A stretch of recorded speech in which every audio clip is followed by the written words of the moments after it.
नमस्ते मैम। नमस्ते। लेकिन तुम मुझे एक बात बताओ, तुमने मुझे देखकर पीछे क्या छुपाया है? कुछ भी नहीं मैम, मैं तो बस यहाँ बैठी थी।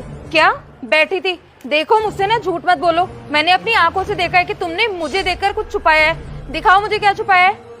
नहीं नहीं मैम, मेरा भरोसा कीजिए, भला मैं क्यों कुछ छुपाऊंगी। अच्छा, तो मैं तुम्हारा भरोसा करूं? तुम यहाँ की ना सिक्योरिटी गार्ड हो, तुम्हारा काम है यहाँ की देखभाल करना। तुम ना मुझे सच सच बताओ कि तुमने क्या छुपाया है। मुझे ना कुछ गड़बड़ लग रही है। दिखाओ मुझे क्या छुपाया तुमने। नहीं मैम, कुछ भी नहीं, आप मेरा विश्वास कीजिए। दिखाओ मुझे।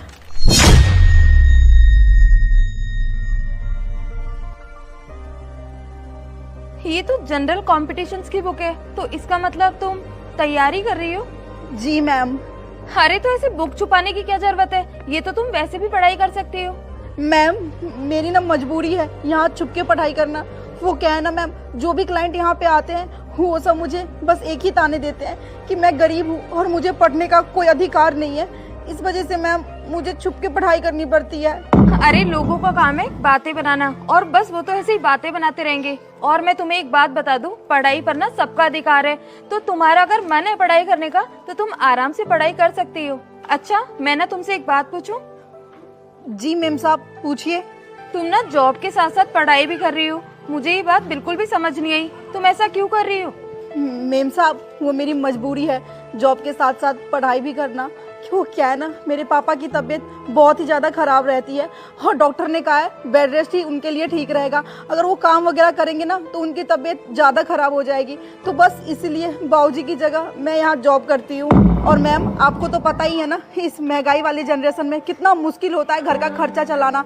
तो बस इसलिए मुझे ये सब करना पड़ रहा है। और फिर पापा की तबीयत ख़राब रहती है तो उनकी दवाई भी तो लेनी होगी ना मुझे। और मैम साहब आपको तो पता ही है कि आजकल के महंगाई वाले जनरेशन में कितना मुश्किल है घर का खर्चा संभालना। तो इसी वजह से मुझे ये जॉब भी करनी पड़ रही है और साथ साथ पढ़ाई भी करनी पड़ रही है। और वैसे भी मेरे पापा की तो दिन रात तबीयत खराब रहती है ना, तो उनकी दवाई का भी तो खर्चा है ना मेरे ऊपर। अरे प्रिया, तुमने ना खुद के बारे में ना सोचकर अपने पापा के बारे में सोचा, ये चीज मुझे बहुत अच्छी लगी। और आज के जमाने में ऐसी लड़कियां कहाँ मिलती है जो खुद के पापा के बारे में इतना कुछ सोचती है। अच्छा, वैसे एक बात बताओ, किसकी तैयारी कर रही हो तुम? Ma'am UPSC.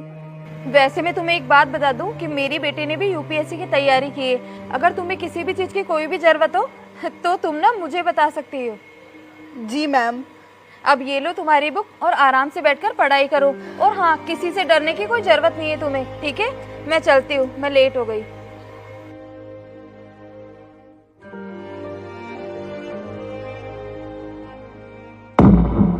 अच्छा आलिया सुन। अरे बेटा, वो तेरी यूपीएससी की बुक्स पढ़ी होगी ना? हाँ मम्मी, पढ़ी तो है मेरे पास। तू एक काम कर, वो बुक्स ना मुझे ला कर दे दे। क्या आपको लाकर दे दूं? पर आप क्या करोगी उन बुक्स का? अरे वो सिक्योरिटी गार्ड है ना प्रिया, तो वो भी यूपीएससी की तैयारी कर रही है, तो मैंने सोचा उसकी कुछ मदद हो जाएगी। क्या वो जो सिक्योरिटी गार्ड प्रिया है वो यूपीएससी की तैयारी कर रही है? अरे मम्मा, आपने सोच भी कैसे लिया कि वो सिक्योरिटी गार्ड होकर यूपीएससी का एग्जाम क्रैक कर पाएगी? अरे बेटा, हमारा काम है उसकी हेल्प करना, और वो उसके ऊपर डिपेंड करता है वो अच्छे से तैयारी कर रही है या फिर नहीं कर रही, वो एग्जाम क्रैक कर पाएगी या फिर नहीं कर पाएगी। हाँ मम्मा, ये बात तो आप सही बोल रहे हो सकता है वो मेहनत करे तो क्रैक भी कर ले एग्जाम। ठीक है, आप 2 मिनट रुको, मैं भी लेकर आती हूँ।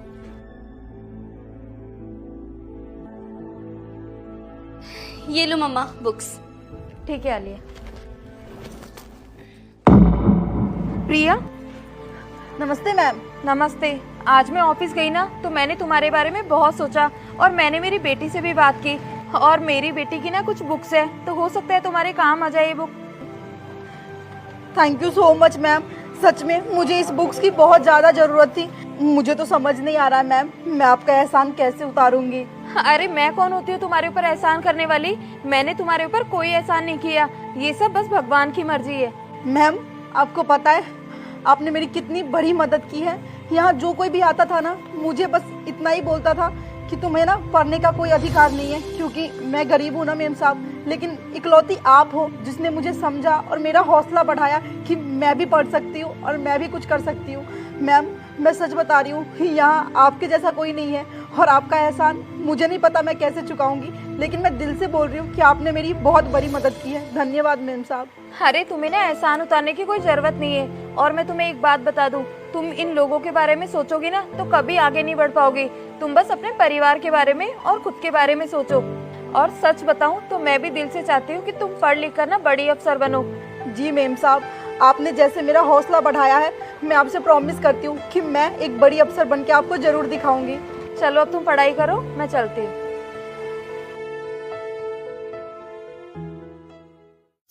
दोस्तों, आपके लाइक, सब्सक्राइब और प्यार भरे कमेंट का बेहद शुक्रिया।